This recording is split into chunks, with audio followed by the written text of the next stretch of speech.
Welcome to Sappy Hour, brought to you by Intelligent Change. Before we jump in today, I want to talk about my book, Sappy Medium. Everything's sappy around here, but this is a book of thoughts, letters, reflections, and it's really for people that have left those old versions of themselves that kind of held them back, those past selves, and you're kind of stuck in the middle now. You don't know where to go, you don't know where to turn, you feel lost. This book is for you.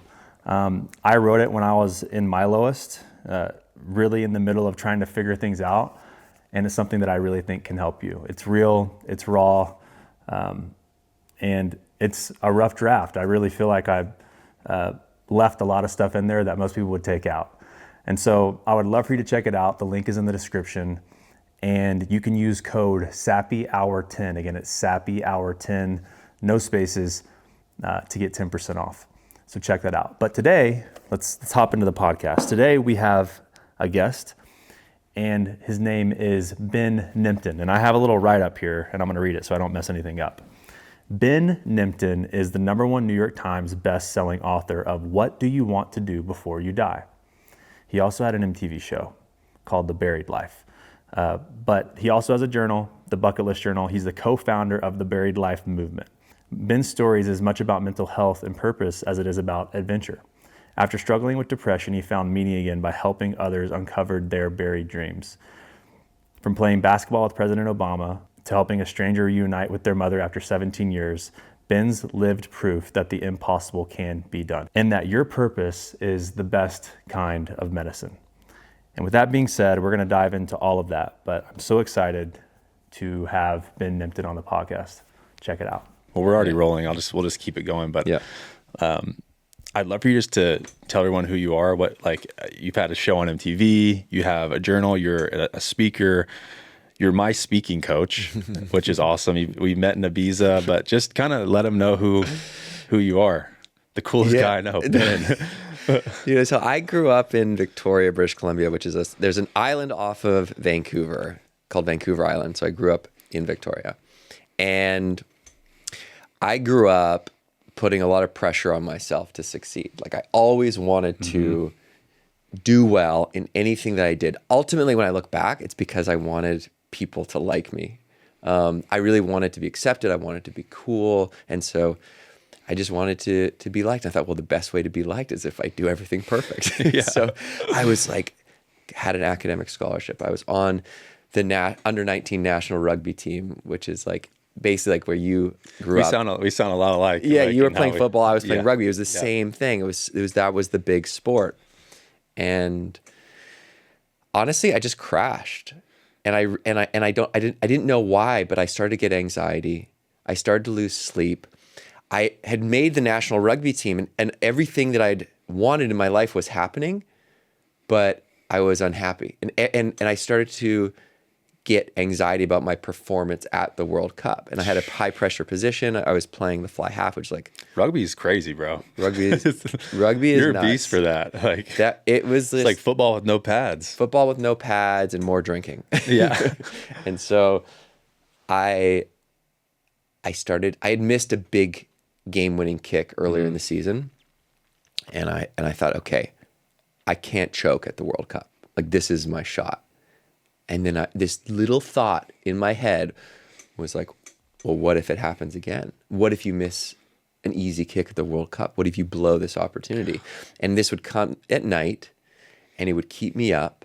And this lack of sleep, mixed with this pressure, mixed with this anxiety, I started to feel depressed. And this depression was crippling.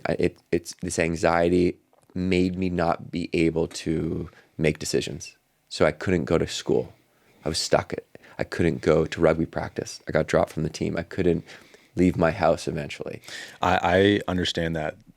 There was a time in college where I did not leave my room for a month.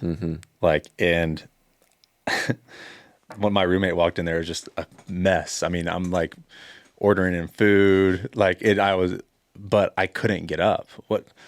I'm sure other people have gone through that, but it's I feel like our stories are the same in that way. It's I couldn't bring myself to perform anymore. I couldn't bring myself to Yeah, you're like, if I can't do it the right way or the way that I want to do it, I guess I can't do it at all. Yeah. And the trouble thing is, like, when you go through your first mental health crisis, you literally think you're broken. Yes. You're like, I'm fucked up, Yeah. and I'm never going to be back to that person again, because you've never experienced it. And you don't know that that person is still inside you. You've just lost touch with that person, but you think it's gone forever. And that's why it's so hard, because you're like, well, I guess I'll never get back to me. Mm-hmm. And so that's why it's so scary. Right. Because you think it's all gone. And that's where I was. I was like, it's over. Like, I'm never going back. I'm never going to have a family. I'm never, like, all my dreams, they're never going to happen. Like, I'll never be that outgoing, fun person again. And so what happened was, literally 3 friends showed up at my house, and they're like, dude, we're going to work in Banff, Alberta for the summer, and you are coming with us. And I was like, guys, I can't leave this house. And they're like, you're coming with us. And they showed up for me, and they pulled me out of the house, and I go to work in Banff with them for the summer. And all of a sudden I have to get a job. So I'm like, oh, I'm feeling a little bit of confidence because I did something. I wasn't stuck anymore. Then I start talking about what I'm going through, and I learned that my friends had been through some of this stuff, and they had similar feelings. I was like, oh, I'm not alone. Like, interesting. And then I start meeting these kids that are inspiring. Like, these young kids that are like, this guy had started his own clothing line. I never met anyone like that before. This other girl had traveled around the world. I barely left my hometown. And I was like, oh, these kids that I'm meeting, they gave me energy. Mm. So I was actually energized by some people that I was meeting. And then I'm like, oh, I guess some other people take energy from me. So after that summer away, I'm like, I'm only going to surround myself with people that inspire me. That's so good. Just like those kids in Banff. Yeah. So I'm starting to feel back to myself. I get back home. I'm like, okay, which of my friends are inspiring? And not many. But I had this one kid that I knew, and he was a filmmaker. And I had this secret dream of making a film. And I was like, I'm just going to call him out of the blue. So I called him up, and lo and behold, he had been having a conversation with another friend about making a film. And it was serendipitous. And then I'm like, I'll call your older brother. So me and 3 friends got together. We start talking about making this film. This is, by the way, 2006. Okay. This is like 19 years ago. And we talk about all these things that we've always wanted to do, but we've never done them because they all feel buried. Like, that's this feeling that we have.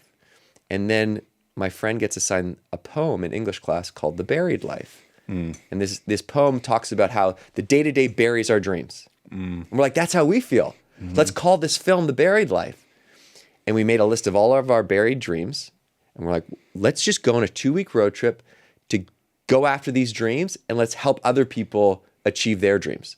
So we'll make a bucket list, and we'll help other people achieve their bucket list. And it'll be a 2-week road trip, and we'll make a short film, and we'll go back to school. So we literally... You're in college at this point. This is like, yeah, I had like dropped out. I was like starting to get back into it. No longer playing rugby. And how are you dealing with that? Like, not like, because you'd worked your whole life to get to that point. Like, it was funny.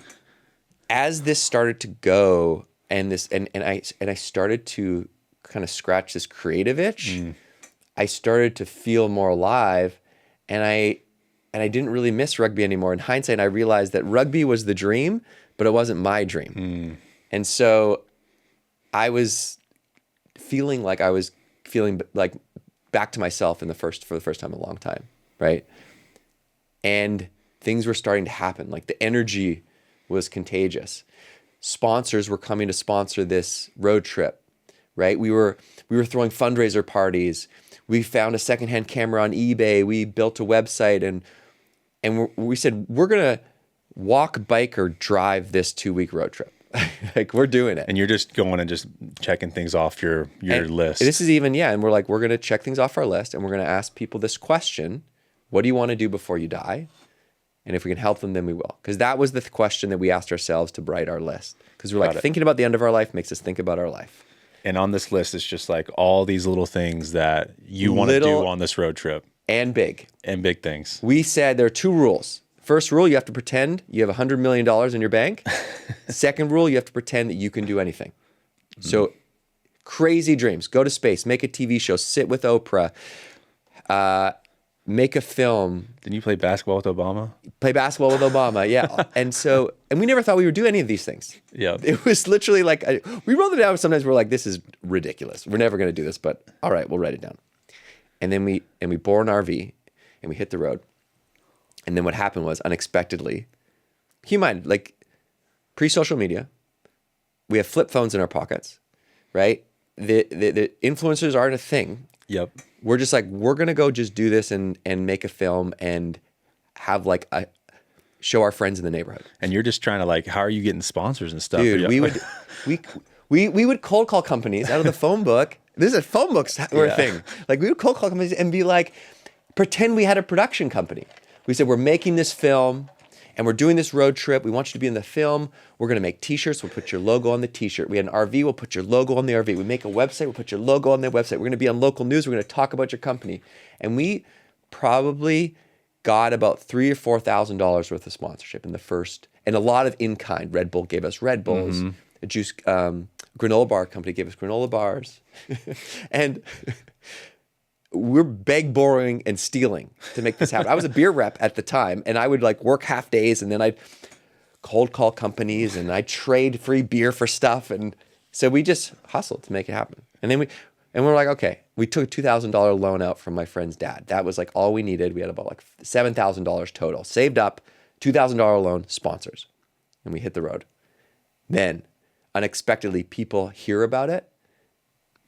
And these emails start to come in through our website. Like, just like the news or the what? news, word of mouth. Okay. We would camp out at radio stations in our RV until they were like, guys, you got to go. We're like, well, if you let us go on air, we will go.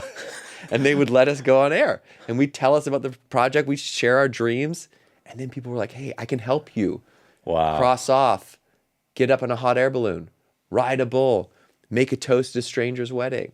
One guy's like, my best friend's getting married. I'm the best man. I can get you in. Oh my gosh. And then people send us their dreams asking for our help. So we're like, whoa, what's going on? It starts to go like wildfire across Canada and then down the US. And then it's global news, and we're getting overwhelmed by all of this support. People want us to cross all the things off our list. People send us their dreams. We come back from that road trip. We're like, Jesus, we got to do this again next summer. And the biggest surprise is, for the first time in my life, I'm starting to feel some purpose. I think it's crazy that we're talking like what, a couple months before you're months before. Yeah. It's one thing like even in my life, and I think a lot of people's life, is like sometimes the biggest breakdown is the biggest breakthrough. It's like sometimes you got to go through hard times of like feeling like you've lost yourself and you've been chasing, you said it was a dream, but it wasn't your dream. Yeah. And, doing things for, whether it's to please your parents or to please your teacher or to please your coach or to like, you want to be liked. And it's like at some point things just like fall apart. But I believe when things fall apart, when things break down, that's your biggest breakthrough. When things fall apart, things are falling into place. And like, it's a really cool thing that kind of just happened. Yeah. I like the idea when you hit rock bottom, your ceiling gets higher. And it is through adversity that you learn your greatest gifts, because you're forced to look at yourself, right? You're forced to look in the mirror, and you have to figure out what's going on. Yeah. And you have two choices. You can continue to become a shell and just stop evolving, or you look at this as an opportunity to grow. And, the tough thing about that first time you hit struggle is you haven't been through it before. Right. So you don't know that you're going to be okay. Yeah. Now I go through a challenge and it's like, I'm like, Jesus Christ, but I know I'm going to be okay. Right. And I know what I need to do, who I need to call, the support, right? The habits, the practices. I know myself. I can see the signs a little bit more, but at that first time I don't, and I didn't. And so that's why it's really scary. And so anyone that's going through struggle for the first time in their life, and sometimes I talk with people after my talks and in their 50s and 60s, and they started to have panic attacks during COVID for the first time in their life. So it can happen at any time, but it's a moment where, as you said, like, this is your opportunity to grow. And I think sometimes when we're in that moment, we're left with a choice. And Dr. Joe Dispenza said something really, really cool. He said, when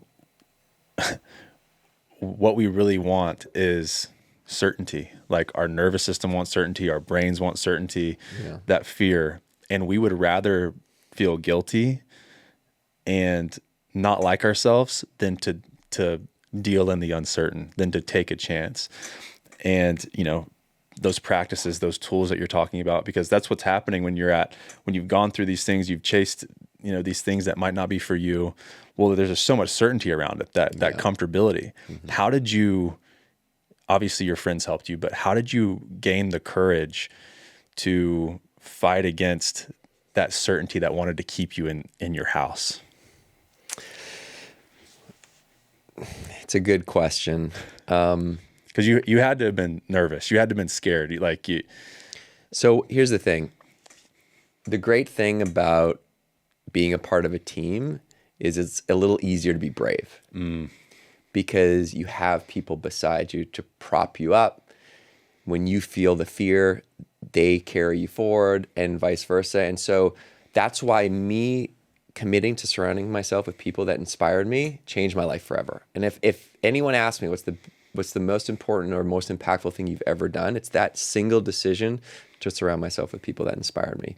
Because not only do they support you, right? And they lift you up, but just by being around them, your level of thinking up levels. And if you see your friends doing cool and amazing things, you feel like you can do cool and amazing things. If you see someone that you don't know do something amazing, you think, well, they're better than me, and that's why they're doing that. And so to surround yourself with people that support you, want you to win, but also are doing the things that inspire you to be your best self, it's a game changer. And it's also, when you surround yourself with people that inspire you, they energize you to be the truest version of yourself. And ultimately, it's fear that stops us, right? Like that Joe Dispenza talking about being in that uncertainty. Why is the uncertainty uncomfortable? It's because we have this fear. We have this fear of failure, and we have this fear of what other people think. And when you really dig into those fears, like what are those fears? Are those real fears? And you sort of have to look at, well, there's a difference between fear and risk. Risk is a real risk to your livelihood, right? Maybe it's to your financial security or to your family, and those are real. And you have to look at those. Like, what does this failure mean? I'm in trouble, or is it a hit to your ego, right? And are you worried about what other people might think of you? And those fears, you want those failures because that's fuel for success. Yep. If you don't go through those, you're not going to learn about yourself. That discomfort is growth. And there's something really great about being young, dumb, and broke. Because you're young, we didn't have any responsibilities, right? We could just go for it, and the consequences were low. We were dumb. We didn't know how hard it was going to be to do some of these big dreams. Make a TV show, play basketball with Obama. If I would have known how hard it was to be an executive producer of your own show on MTV, I would have been like, guys, this is just not going to work. But we didn't. We're like, we were dumb, and we were so naive, and that actually fueled us.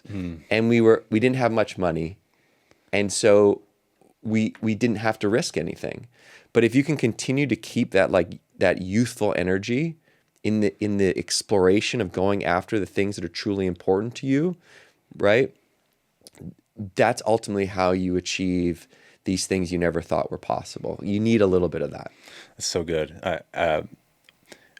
We had talked about on a podcast earlier that I had done that worry, that fear, keeps you in that certainty. But when you're stepping into that uncertainty, what opens up is possibility. Yeah. It's a childlikeness. It's a, like you start to imagine again, you start to dream again. You can't dream worried. You know, you might be scared if you step out into uncertainty, but you're not being controlled by that spirit of fear or that motivation of fear. It might be scary up top, but down low, you know that you're following your truest intentions, and like that childlikeness, that youthful energy that you talk about is so important, because you don't know what's going to happen, but you're opening yourself up to the possibility that something could happen. Right. You can't have it both ways, right? Right. Like you have to open yourself up to something happening for something to happen, but that means that something might hurt. You have to be vulnerable, right? Like that's the other thing is like that fear. I think fear can be your friend because it's a marker that this thing you're about to do is meaningful. And I like what you said about fear and risk. I don't think a lot of people tell the difference of that, because it's like, well, you know, but there's a healthy fear, and then there's a risk that you do need to think about. Like, you know, don't go walk into a bear's den. Yeah. Like, but, and so don't be stupid. Yeah. That's so good. Yeah. It's, I like this idea that fear is a tax that you have to pay to achieve anything that means something to you. It's just part of the game. If you're waiting for that fear to go away, you're going to wait for a long time, right? Yeah. If you just have to pay the tax, and then you achieve the thing that's really meaningful to you. You can't avoid it. You know, you look at people that are achieving great things and you think, oh, they don't feel that fear. No, they do. Yeah. They just acted in spite of the fear because they knew that discomfort wouldn't go away. But if they moved through it, they were going to find what they were looking for on the other side. What are some tools that you can give people that are in that spot that, you know, might be worried, might, you know, crave that comfort, crave that certainty, but they know deep down it's time to open myself up to possibility? Is there encouragement, tools? Yeah. I think you can picture your 100-year-old self laying on your deathbed, and all you have to do is just ask your 100-year-old self, will I regret not doing this? And if the answer is yes, I think you have to try. It's so good. And it doesn't need to be a big step. All you have to do is take one tiny small step towards that goal, because action compounds like interest. So just like small deposits in a compounding interest account, over time it grows. It's the same with action. You take small steps. It doesn't feel like you're moving forward. All of a sudden, an opportunity pops up. You see the growth. You make progress, right? It's like if you go to the gym for the first time. You go to the gym, you come out, you feel worse after you come out, right? You don't see the gains the first time. You actually feel worse. Yeah. Next time, feel a little bit less worse, but you still feel worse. And then days, weeks, months later, you start to see the progress. And then you're like, okay, I understand that this action is working. And so it's picturing your future self. Use that as your litmus test. Because the truth is, 76% of people on their deathbed, their biggest regret in their life is, I wish I would have lived for me. Not the life others wanted for me, or the life that was expected of me. And so what we don't realize is that this is a huge problem. 3/4 of the population live their entire life, and they realize too late that they blew it. They didn't live for them. They didn't even know they were living for other people until they stopped at the end of their life, looked back, and realized, damn it, like I didn't do the things that were truly important to me. And if you look into the research of why this happens, there's really 3 main reasons. Number 1, we've talked about fear. That's the biggest barrier. This is the biggest thing that stops us from living our true self. The second is that there's no deadlines for our dreams. So we think we have all this time, and there's deadlines for everything else in our life. So we continually push our dreams, and then we realize it's too late. And the third is that we're waiting to feel inspired to go after them. And we're going to be waiting a long time because the inspiration doesn't hit. But we create our own inspiration through action, which is why these small steps really, it's a sneaky way to build momentum and build inspiration, because as we start to move, we start to feel inspired. So good. And so if we know that these are the barriers and we know that this is a big problem, we don't want to end up with regret, what do? Well, we have to stop by ourselves and think about what those things are and write them down so they're real and we remember them, and talk about it so that we build accountability so that people not only can help us, but then we feel like, oh, I should do this because I told all my friends that I'm going to do this, and take action again and again and again and follow that energy, right? And as you start to do this thing, if you start to feel inspired, you start to feel energized, and you don't know where it's going to go, that's okay. Just follow your energy. Like when you started making videos, right? Or you started this podcast, or you didn't know where it was going to go, but you started just doing it, and you probably were like, okay, this is cringe. Like, I don't know how I'm going to do this. And like, what are people going to think? And there's all these reasons why you shouldn't do it. But for whatever reason, you're like, fuck it, I'm going to do it. And all of a sudden, you're like, oh my God, like I'm feeling something. Other people are feeling something. I'm going to put fuel on this fire. Let's see where this goes. And look, that's how you're living your life. Like you don't know where it's going to go. Still don't. Exactly. But that's the point. Like that's energy-driven living. You are following your authentic self, and that is allowing you to be your, that's allowing you to offer your gift. I heard, I can't remember who said this, but I think maybe it was Rick Rubin. Maybe it wasn't. Probably me. Okay, it was probably you. But, you know, they're looked at as someone that's like a genius. And they're like, right. And people would ask them, you know, what strategy did you have behind the moves that you were making? And they said, I had no strategy. I just followed my feelings. I followed what I felt. Is that what you would say energy-driven living is? Yeah. Following your gut, following your intuition, following the things that make you feel more alive, following the things that give you energy, follow the things that make you feel more like yourself. Mm. And so I started doing that subconsciously, or without really, it wasn't by design, but first I was like, okay, I'm going to be around people that make me feel more like myself, that energize me, right? Surround myself with people that inspire me. And then if I look back, what was the next thing? Well, I didn't even know this at the time, but what my 3 friends and I did, we wrote down the things that might energize us, that might make us feel more alive, that might bring us a sense of purpose. And then we started to take action towards those things. And as we hit these things that were really energizing, make a TV show, you know, these bigger dreams, we just kept going. And then that led us to this 2-week road trip that we started that I told you about. It lasted over a decade. Wow. And it led us to a TV show. That's why we moved down to LA, a book that we got to #1 New York Times, and all these crazy dreams that we had no business doing just because we were living that way. And then I start to realize, as I start to do more speaking and I look at like the research behind all of this, is the definition of happiness out of Harvard from Dr. Ben Shahar, who's got a class on happiness, and it's the most successful class in Harvard history.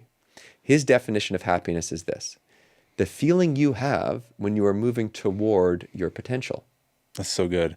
And you don't have to move, you don't have to take these big steps like you're saying. It's little things. Well, the crazy thing, you don't have to reach the goal. Mm. So you notice that the definition is not the feeling you have when you reach your potential. It's not reaching potential. It's moving toward your potential. Therefore, it doesn't even matter if you achieve the goal. It's the act of moving toward it that gives you the sense of happiness. Because as human beings, we are not happy stagnant. That's why I wasn't happy in my room when I was a shut-in. That's why you weren't happy in your room as a shut-in. We are happy when we are moving toward our ideal self, our potential. So take the pressure off. You don't need to achieve the goal. You just need to move toward it. I think that's so important, because sometimes I think people can be really hard on themselves because they're like, what do I want to do? Mm-hmm. And, you know, we think a lot about it and we set this goal and we start taking small steps, but the end zone moves as we're moving forward. Like, even with what I'm doing and how I had thought how everything was going to play out, and I had these goals set, things did not play out that way. Mm-hmm. I was taking steps toward it, thinking it was going to play out that way, but then doors opened, new relationships, things like that. And so I think that's the other cool thing about it is if we're taking steps towards it, again, there's so many possibilities. And not only did it work out, but it has worked out better than I thought. Could have ever planned. Yes, than I could have ever planned. And Yep. so it's like, it's just the act of movement, the act of action, the act of faith. And things end up better when we do that. Yeah. It's so good. Yeah. So good. So, okay, y'all have you got the TV show, book, LA. Did there ever come a point where you were like, I don't want to do this anymore, or like, I feel like I need to change up? Like, Yeah. because sometimes I feel this way. I'm like, sometimes there is some stagnation, Totally. like, and things can get complicated on the way to doing what you thought that you were supposed to do. And like, it feels like there's a switch up. It feels like you kind of might change your mind. It feels like something's pulling you elsewhere. Yeah. Have you dealt with that? 100%. Okay. 100%. I had a really meaningful conversation with my uncle I was at a point where I was really getting discouraged. I was starting to feel the same feelings I'd felt earlier of depression. And it was right as these three friends and I, that's the ones that we started the Buried Life with, this road trip, we started a production company. Because after we did a TV show, we're like, well, we should do more TV shows. And we started a production company, and I was unhappy. I hated everything about what we were doing, but I felt like it was the smart thing to do. And it made sense. And I told my Uncle Bill, who is a producer, and he had been in the business for a long time, I said, Bill, like, I don't know what to do. I don't love this work. I thought I would. But I've been building this for 3 years, and we just got investment, and this is a big moment. And now I feel like this is going to be trapped. like handcuffs. Yeah. And I said, if I start something new, I'm starting again. And he said, Ben, you're not starting again. You're recycling your career. You're taking everything you learned and you're pivoting into something new. And that totally reframed this idea of starting again. I'm not starting again. I'm taking everything I learned and I'm just pivoting. And the reason I was starting to feel depressed is because I wasn't being true to myself. And I don't want to oversimplify depression, because it's very complicated and it's different for everyone. But for me, there's a pattern. If I look at the major times in my life where I felt down, it has coincided with a major part of my life where I've not been authentic with myself, whether that's a relationship, whether that's a job, or whether that was me living this life that I thought I should live in high school, which was being on the rugby team and all those things, right? And I realized that my work was not aligned. I wasn't aligned. So of course, like, suppression is like the root word of depression. Like, you're suppressing these true feelings and you start to feel depressed, right? And Gabor Mate talks about this. I know you chatted with him. Like, that's his definition of depression. And so it makes a lot of sense. And it tracks for me. And so I'm in this moment where I'm like, but I put it on all this time and this is what we wanted and now it's working. And I thought, can't do it. I was honest with the guys. I was like, guys, I can't do it. Like, I'm just going to pull out, you guys. And Are they still doing that? One of the other guys took it, and the two other guys ended up not wanting to do it either. And everyone started to follow their own path. And that's when I ironically randomly did a TEDx talk. Someone saw it. And then they're like, hey, can you come speak at my event? And then from there, someone's like, oh, can you come speak at my event? And then a year later, I was doing 100+ events a year. So I've been speaking 100 times a year for the last 8 years because I followed my energy. So I think that look, we're evolving. Of course, our dreams and our goals are going to evolve. And that's normal. It doesn't mean you have to quit your job and go follow this thing. It means you can do both. You can just like fulfill that part of you by being intentional about your time and protecting time for those things that you love. These things that are going to fill you up. You communicate those with the people around you. You dedicate time. And you know that by doing that, you're going to be a better version of yourself. You're going to be a better husband, a better wife, a better mom, a better dad, because you're going to fill up your own cup so you can serve others. And there's all this research around purpose and well-being, right? Those are the sense of purpose. They bounce back from illness quicker. Wow. Those are the sense of purpose. They live longer. You're more productive when you have a sense of purpose at work, right? So there's this crazy study that I heard from a researcher out of Washington State University, and he was like, we did this study with seniors in a senior community, and it was with women, and they found that women that had a sense of purpose, they lived past 85 4 times more than those without a sense of purpose. And then you come back to this definition of happiness, of, you know, the feeling you have when you move towards your potential. And it's kind of like, whoa, like we're talking about biohacking. We're talking about longevity. Because you're listening to yourself. That is the biggest hack of all, right? You'll live past 85 4 times more than other people if you just listen to yourself and follow your energy and do those things that you love. Now, that doesn't mean that you just say, fuck it, I'm just living for me. Like, doing what serves you includes serving other people, right? You just have to make sure that you're serving yourself so that you can show up for those people, because you can't do it if you're depleted. And so really when you talk about the energy driven life, it's a pretty simple thing. It's like, okay, I'm going to get in tune with myself. Mm-hmm. How do you get in tune with yourself? You take some time by yourself with a notebook or a journal, and you start to think about the different areas of your life, right?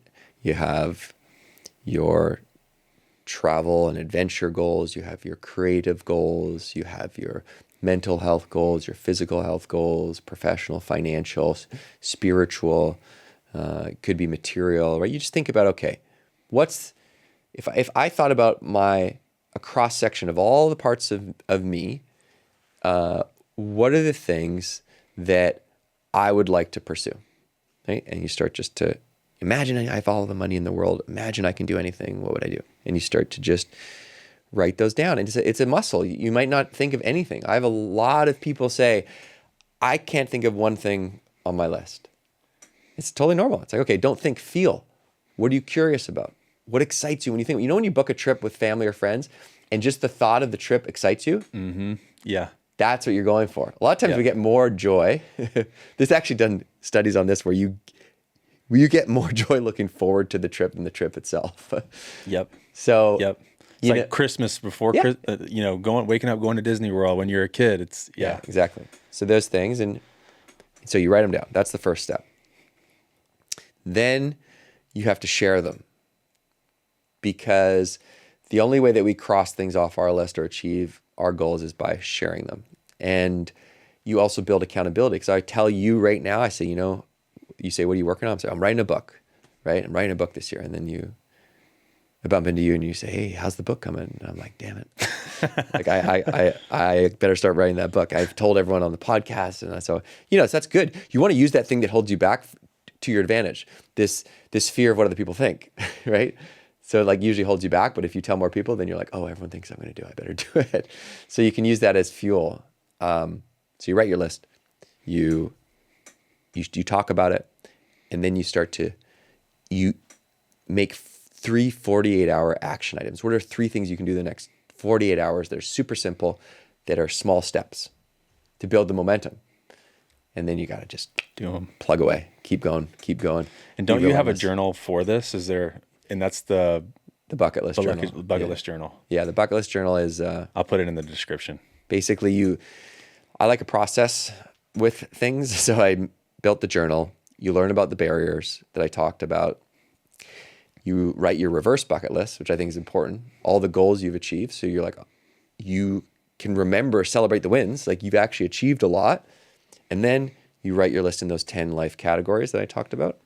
All the goals that you have: physical health, mental health, creative goals, spiritual, relationships. That's a big one. One of the top 5 regrets of the dying is I wish I would have stayed in contact with friends. Wow. Crazy. Mm-hmm. So that's messed up. No one wants to die like feeling that. Mm-hmm. What does that take?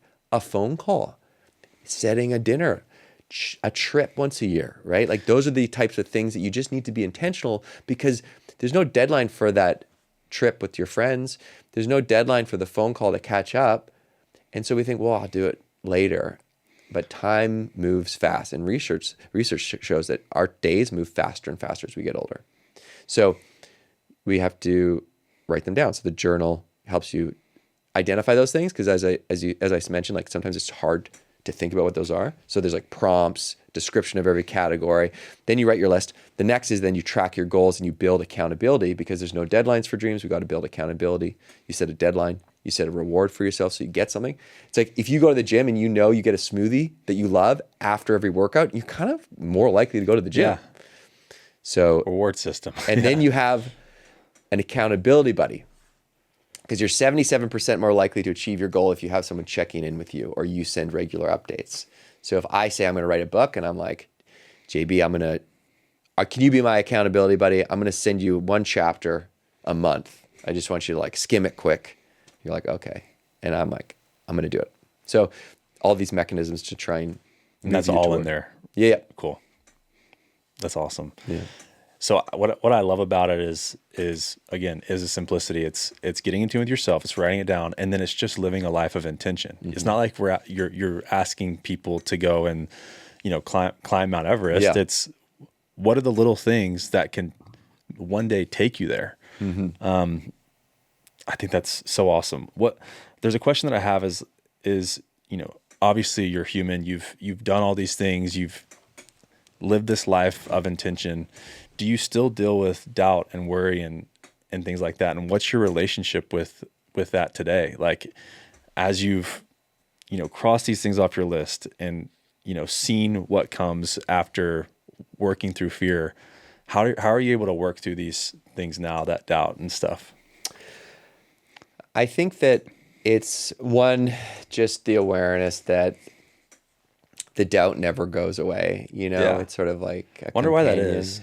Yeah, I don't know. It's the imposter syndrome is always there. But you start to learn that nothing really matters, and nobody really cares. Yeah. You think people care. You think they're paying attention. They're just not. They're just worried about their own life. And these things that you're worried about, you're not even going to remember what they are next year, let alone be worried about them. And so I try and keep that in mind. But look, it's hard. It's hard for me. I am someone that feels a lot of things. And so I feel a lot of doubt and I question. And so I try and do the work too. I have a good therapist. My partner's amazing, and she pushes me to be better. And I ask for help. I think that's something that people sometimes don't do because they don't want to be a burden or they don't want to feel like they don't have it all together. But one of the great things about living this life, surrounding myself with people that inspire me, is they're really supportive. And I can go to a bunch of people when I need them, whether I feel like I'm struggling or I don't know what to do, or it's a business decision, or I can reach out to people and ask for help. Yeah, I want to talk about that because this is something that I deal with that I need to get a lot better at. Is sometimes I feel a little bit isolated, and I think that there's people that can also feel, well, I don't know if I have anyone that is like that for me, which obviously is not true. It's like we're just not looking. How have you become a good friend, and how have you been able to be the guy that has found those people that inspire you? One thing that I learned when I went through my last breakup, which was a long-term relationship, it was 7 years, and it was really hard. I was going through that. I was struggling, and I had a friend, and he said, Ben, I'm going to call you every day to check in. He said, you don't have to pick up. You don't have to call me back. But if you want to, you can. But I'm just going to call you every day. And every single day, he called me. And most of the time, I didn't pick up. Most of the time, I didn't call him back. But every once in a while, I did. And he just said, hey, how's it going? And that single act was so powerful. It showed me that I wasn't alone, that I had this unconditional support. And all of my friends were like that, you know, they just were so supportive in that, in shepherding me through this time of hurt, that I realized after that, I was like, dude, that's what this is about. This is all about showing up when it matters. And so after that, I just made a promise to myself. I said, anytime I see someone that I care about, and it doesn't need to be a best friend. I maybe could have just met them, but I feel a connection to them. If I see that they're really going through it, I'm going to do that as well. I'm going to show up for them. And I think that is one of the greatest things you can do, because it just creates a system of support that you need, and it feels like you have, you know, anytime you can call someone. So I try and do that, and after a while, you built a group of people that you're connected to because you took those. I love that. I have a couple questions I just want to ask, and we'll just do some quick ones. But how did you keep believing in these dreams when there was no proof yet? This was the great thing about being young, dumb, and broke, is we were just so convinced that that we had something. We were so hell-bent on getting this out there because we felt it. It was an energy. We knew there was something there. We saw how powerful it was, and we believed in it. And we had each other to kind of stoke that fire.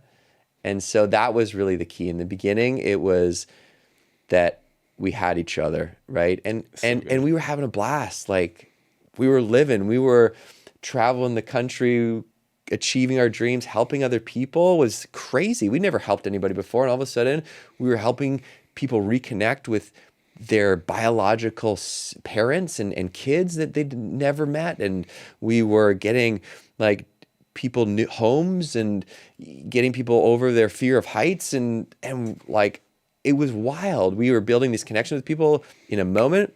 And we just somehow had this belief that it was, you know, I think it's like you have this dream, right? And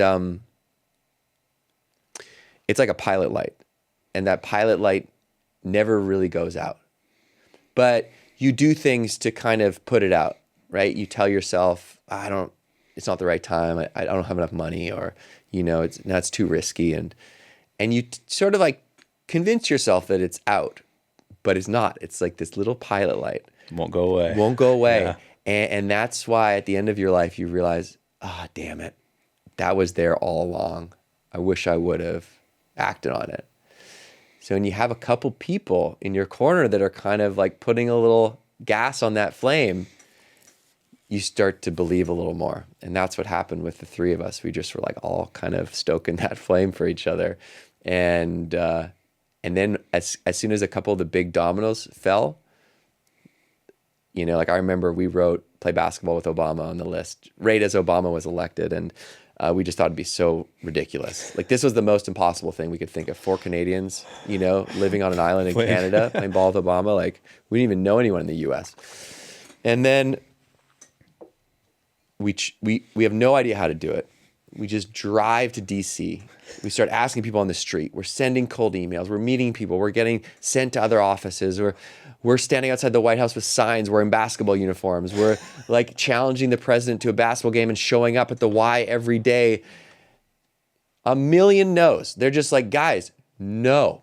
They feel bad for us. They're like, fine, we'll show you the White House basketball courts. We go to the White House basketball courts. We're like, Jesus, this is crazy. We're shooting around. President Obama surprises us on the basketball court. I see President Obama walk on. I'm like, my DNA changed. I was like, wait, this was impossible, and now I'm seeing it happen with my own eyes. I guess anything is possible. Because here's something that I was convinced would never happen, and now it's happening. And so my goal is every single person can prove to themselves that they're capable of these things just by doing it. And in the pursuit of these things, I think sometimes it's really, people can lose that joy. Yes. Is that something that y'all ever dealt with? The no's and like, oh, this is like, you know, that joy of chasing that joy of, you know. Yeah, you can definitely have that beaten out of you, for sure. So the antidote look, sometimes you just have to check in and be like, is this worth it? Do I really want this enough? And that's where you can use your future self. You're like, okay, will I regret stopping now? Right? And sometimes it's like, no, I've learned did so much. my best. And then you can lay on your deathbed and be like, I gave it a shot, right? I'm at peace. And that's cool. And that's kind of the point. Like, again, it's not about the accomplishment necessarily. It's about trying, so you don't regret not trying at the end of your life. And sometimes we've given up. Like, we tried to get Jay-Z to a house party. Didn't happen. Like, we ended up getting Naughty by Nature. It's actually kind of amazing. And I tried to ask out Megan Fox in peak of the Transformer days. I failed, right? Duncan asked out Taylor Swift. It actually worked. Like, so it was, we got used to the no's, but what we found is that, like, if you start to feel burnt out, if you're starting to feel the drag of like, okay, I don't know what to do. I've always found that the creativity fuels you. So if you can kind of just sort of think of a fun way to approach this in a different way, you start to stoke that fire a little bit and it becomes a little more fun. And then people on the other side, they respect that creativity, and you actually have you have a higher percentage chance of that actually going through, because someone's like, actually, that's pretty original. I like that, you know? Like for us, to give you an example, if we would have written on the list, meet President Obama, we would have been competing with a million of other people. But you wanted to play But I basketball. want to play basketball. Yeah. And not only did we want to play basketball, like, we were doing creative shit, right? We were dressing up in 1970s basketball uniforms, standing outside the White House with signs, right? We were literally creating games and challenging the president to a basketball game. You know, we did whatever we could think of, and I know that one of those things made its way to Obama, and I have to think that he was like, like, this is all right. Like, I'll try and make this happen, just because it was different, and we went about it a different way, and, you know, we weren't, you know, trying to do it like everybody else. And so that creativity fuels you, but it also, that creative persistence is interesting. You know, it piques people's interest. And there's this great like story of someone trying to get a job and he can't get an interview. And so he sends a package to the person that's hiring, and it's a box, and the person opens the box, and it's a shoe. It's one shoe. It's like, and there's a note. It says, "Now that I've got my shoe in the door, can I have an interview?" I don't know if that's a true story or not, but I hope it is, because, you know, it's those kinds of things, and you got to think outside the box. Like, a good friend, Alex Benayan, wrote a book called The Third Door, and the whole idea is like, don't take the front door, don't take the back door. Like, jump on the dumpster, go in the window, through the kitchen. That's how you get in. It's like always a third door, and so that takes creativity. It's so good. Were there people close to you that you thought would support your dreams that were like, you're an idiot? You don't have to tell me who, but like, Yeah, how did you deal with that? Yeah, there were definitely a few people. I mean, when we first started our first road trip, just to try and get that first sponsorship, right? So many people were like, no, I'm not going to fund your booze-filled road trip. They thought we were just going on a road trip. Like, people don't understand. And I think what I learned over the years is that you just have to act and show people. You know what I mean? Like, if you're waiting for people to get it, to buy in, you know, you're just going to get too much friction. You just have to make it. You got to do it. You got to. Yeah. And if you're coming from that truest intention of like, I believe in this, I think people will also feel that. For sure. You know, that energy driven life. It's contagious. Yeah. And that's what people Your start intentions to are right. feel. Yeah. Exactly. Good It's motivation. authentic. Yeah. You're passionate. And that's why I think you can't lose if you come from that place. Because, dude, the only way that we achieved anything is because people helped us. Right? So, Yeah. and they loved the idea. We didn't think that anyone would care about our list, right? Initially, we thought the documentary was going to be about helping other people. And we're like, we'll do our list on the side and it'll be fun. But people were fired up to help us achieve those 100 dreams because then they felt like they could go after their dreams. And that's when I learned this great power of the ripple effect, that when you do what you love, you actually inspire other people to do what they love. So good. So I'm sure you've experienced that with your videos. Yes, for sure. I mean, the podcast, right? So how cool is that? You get to do what you love and you're impacting other people. And that's your gift, is giving your gift away, right? And you can only do that if you're true to yourself. Yep. That's the only way you can access that gift. And you have gifts that only you have. I have gifts that I only have. And everyone listening has gifts that only they have, only they were given. So it's actually a disservice if you stifle those. So good. Well, I'm going to ask you one more question. And it's, what's the one thing that you would say to the audience that knows it's time? Like, it's time for me to go. It's time for me to start. Like, what's the one word of encouragement? Don't overthink it. God, Just I love act. that. Just I love don't that. overthink it, man. Just go for it. Remember, it's not about the accomplishment. It's about who you could become in the pursuit of that accomplishment. Yeah, that's so good. You're going on tour, aren't you? Is this are people allowed to go to that? How does that work? Yeah, it's a good question. The downside of speaking a lot is a lot of times they're private events. So I don't have too many public events, but I always post them when I do. But I try and post like my speaking content on my Instagram. And what is your Instagram? It's just my name, @Ben Nemtin. Okay. Yeah. But the speaking stuff has been fun because it's literally like a one-man performance, right? You get to create this. You know that stories are the most powerful medium, and human beings, we attach to stories so much because that's why we love books and movies and documentaries. And so you get this opportunity to craft this story and share your story live, and you see the transformation. And so I think it's funny because we met in Ibiza, right, at the Intelligent Change Conference. And I felt like you had this story to tell. And I wasn't telling it too good. You watch. I did a speech at it. I was not prepared, and Ben was sitting there, and I was like, God, this is not good. But now I've been working with you, and so I know you're doing coaching now. Mm-hmm. Like, are spots open for people to like maybe be a part of that if they wanted to get coaching from you, or what does that look like? Yeah, I do a couple clients a month because I just had a baby, which is one of the. Again, like your list grows as you grow. So become a dad has been something that I've wanted to do for a long time. So I'm going to be traveling a little bit less and doing more coaching. And I love the coaching because it's like creative, but it's also business. Mm-hmm. So you think about when you're speaking, a lot of times you're speaking to businesses too. So you really need to make sure you have a lesson that applies to the business and it applies to life as well. And so that means just figuring out the deep lesson, the deeper truth, which is, what we've been going through is like defining those lessons that you want to pass on that apply to every aspect of life and can apply to every person.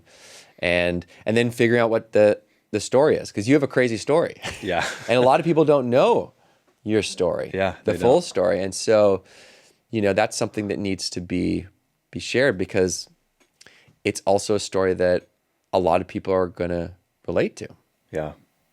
Well, I'm so glad that we were able to connect.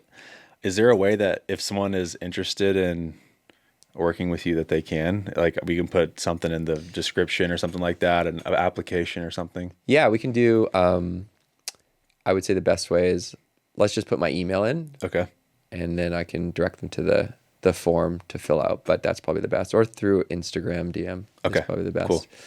But yeah, it'll be fun. I can't wait to be in the audience when you're doing your talk. I'm so excited. We're almost there. Yeah, we're almost there. Yeah. Well, Ben, thank you so much. It was awesome, and I'm sure everyone enjoyed it. I loved hearing your story, and I feel inspired. So thank you, man. I love this convo, so thank you. Yes. Appreciate it. Yep.